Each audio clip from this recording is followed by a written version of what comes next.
I appreciate those of you who have stuck in for the entire day. What I'm going to do is to spend some time talking about a resource.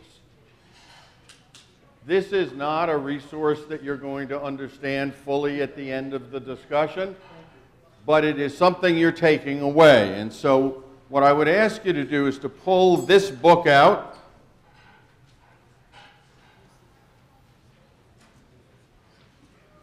For those of you who are just beginning your first term on the school committee, when I think back to my own first term, frankly, I didn't know that there was a National School Board Association. I was aware that I had won a seat on my school committee. I didn't even know there was a state association of school committees. And part of the experience of being on a school committee is a pretty much vertical learning curve. And there is a tremendous amount of information to absorb. So for first-time people in the room, the State Association provides this kind of training, and frankly, we try to give you a minimum of 12 training events a year. So not only can you meet the, frankly, inadequate state requirement of 6 hours of training, but so that we feed you enough training so that you have a sense of what you are being confronted with at the school committee table. One of the resources that you ought to be aware of is the National School Boards Association, Nsba. It's housed in Washington, in Alexandria actually. It serves the 90,000 school board and school committee members across the country, serving on 15,000 school boards and school committees. And this document comes out of the National School Board Association. I would ask you to make note of one element of the National School Board Association, and that is the Center for Public Education. If you have a question about what's going on in the country, in public education, Nsba is your resource. And the Center for Public Education does independent research, publishes independent reports having to do with both the strengths and the weaknesses of public education. So when a new topic comes up at your table and you want to find out what's going on, by all means call Tim, because what he will do instantly is pull up Nsba and see what research is out there and use the Center for Public Education as a resource.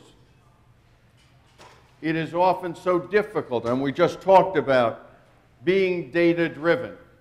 Now, in part, being data-driven is knowing your own school district, knowing what the student achievement data is saying. But also, being data-driven is about understanding other districts and what things they've done, what works and what does not, and what's the data that provides the basis for those determinations. So, as Tim said, roughly 20 years ago, I think 19 years ago, Nsba published the first key works of school boards. It was really a very good document, and I was in the right place at the right time, and I had an opportunity to participate in that process. I'm not sure how much I contributed, but boy, I learned a hell of a lot. Went off to Washington for 3 or 4 days and talked with people from around the country about what makes a difference in terms of being a school board or a school committee member. So I want to pick up on the commentary that Ben was offering as he left. If you look at the back of this book, page 56,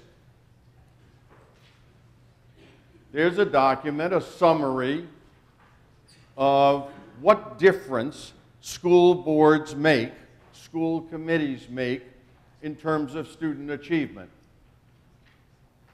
When I first joined my school committee, there was an open debate about whether school committees made any difference. Were they more of a problem than they were part of the solution?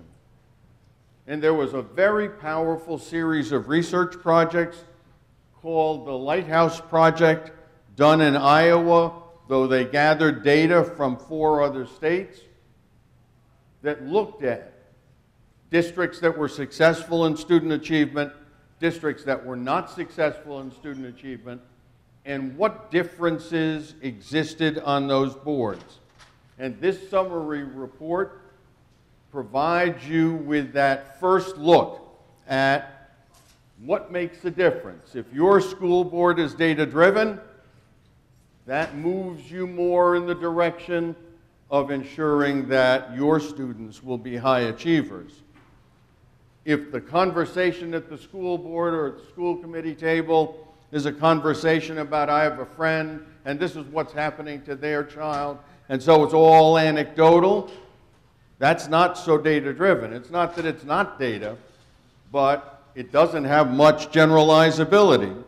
And the risk then is that you are undercutting the ability of your district to ensure high achievement on the part of your students. So I'm going to give you a moment. Ben moved through those 8 points very quickly. I want you to just walk through the 2 pages here, the bold text. Because in the end, this is what you need to use as your self-assessment instrument. To what degree does your school district and your leadership on the board represent these 8 characteristics that make a difference? So I'm going to give you 30 seconds. Walk your way through the bold. So as you finish up looking at those items that summarize the Lighthouse Project, there is much more data in that, and it is easily available on the internet.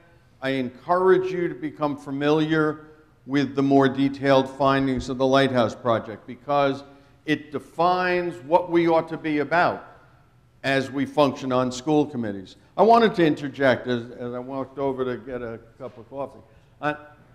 I have been here on occasion where this was a small, august group, because only about 30 people made it through the day. Look around the room at how many people are still here. You all deserve a hand.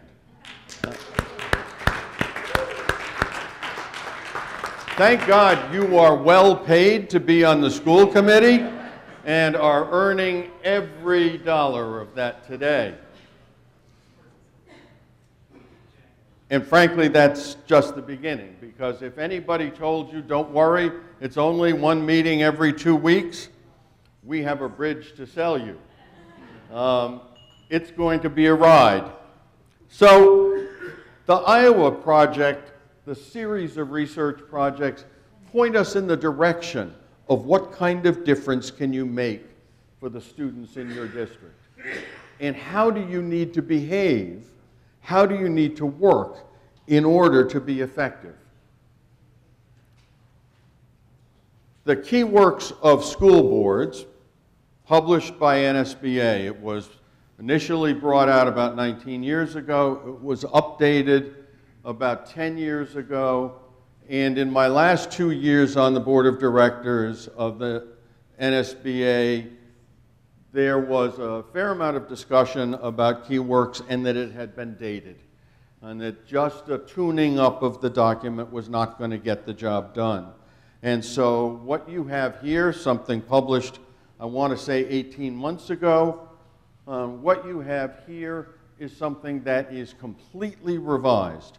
They brought in an entirely new group, mostly of state execs and staff out of state associations, and then used, as we did 20 years ago, a key informant group to test out what they had identified. We identified new priorities for school board members. So I'm going to ask you to turn to page 6, try 15.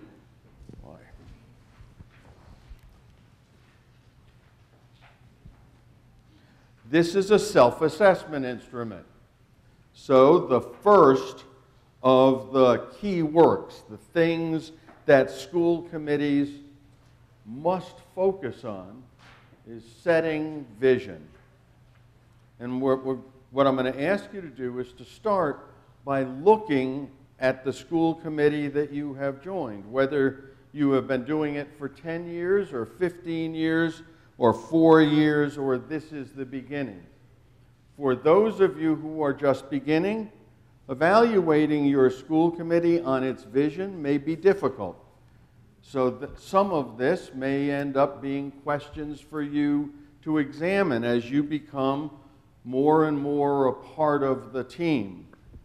What I would ask you to do is to take a minute and go through the questions on page 15, and then we'll talk a little bit about vision.